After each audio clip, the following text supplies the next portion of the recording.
ರಾಜ್ಯದಲ್ಲಿ ನೂತನ ಸರ್ಕಾರ ಅಸ್ತಿತ್ವಕ್ಕೆ ಬಂದ ಮೇಲೆ ಆರಂಭವಾಗಿದ್ದ ಹಿರಿಯ ಕಿರಿಯ ಅಧಿಕಾರಿಗಳ ವರ್ಗಾವಣೆಯ ಪರ್ವ ಮುಂದುವರೆದಿದೆ.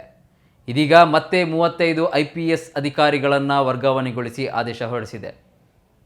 ಕೆಲವೇ ತಿಂಗಳುಗಳ ಹಿಂದೆ ಅಧಿಕಾರ ವಹಿಸಿ ಮಂಗಳೂರಿನಲ್ಲಿ ಡ್ರಗ್ ವಿರುದ್ಧ ನಿರ್ಣಾಯಕ ಸಮರ ಸಾರಿದ್ದ ದಕ್ಷ ಖಡಕ್ ಆಫೀಸರ್ ಮತ್ತು ಪ್ರಾಮಾಣಿಕ ಅಧಿಕಾರಿಯಾಗಿದ್ದ ಮಂಗಳೂರು ಪೊಲೀಸ್ ಕಮಿಷನರ್ ಕುಲದೀಪ್ ಕುಮಾರ್ ಜೈನ್ ಅವರನ್ನು ವರ್ಗಾವಣೆಗೊಳಿಸಿದ್ದು, ಅವರ ಜಾಗದಲ್ಲಿ ನೂತನ ಪೊಲೀಸ್ ಆಯುಕ್ತರಾಗಿ IPS ಅಧಿಕಾರಿ ಅನುಪಮ್ ಅಗರ್ವಾಲ್ ಅವರನ್ನು ನೇಮಕ ಮಾಡಿದೆ. ಅಗರ್ವಾಲ್ 2008ರ ಬ್ಯಾಚ್ನ IPS ಅಧಿಕಾರಿಯಾಗಿದ್ದು, ಮೂಲತಃ ರಾಜಸ್ಥಾನದ ಜೋಧಪುರದವರಾಗಿದ್ದಾರೆ. ಈ ಹಿಂದೆ ಕರ್ನಾಟಕ ಪೊಲೀಸ್ ಅಕಾಡೆಮಿಯ ನಿರ್ದೇಶಕರಾಗಿ ಸೇವೆ ಸಲ್ಲಿಸಿದ್ದಾರೆ. ದಾವಣಗೆರೆಯಲ್ಲಿ ಸಹಾಯಕ ಪೊಲೀಸ್ ವರಿಷ್ಠಾಧಿಕಾರಿಯಾಗಿ, ಬೆಳಗಾವಿಯಲ್ಲಿ ಉಪ ಪೊಲೀಸ್ ಆಯುಕ್ತರಾಗಿ, ರಾಮನಗರ ಮತ್ತು ವಿಜಯಪುರದಲ್ಲಿ ಪೊಲೀಸ್ ವರಿಷ್ಠಾಧಿಕಾರಿಯಾಗಿ ಮತ್ತು ಯುವ ಸಬಲೀಕರಣ ಮತ್ತು ಕ್ರೀಡಾ ಇಲಾಖೆಯ ನಿರ್ದೇಶಕರಾಗಿಯೂ ಸೇವೆ ಸಲ್ಲಿಸಿದ್ದಾರೆ.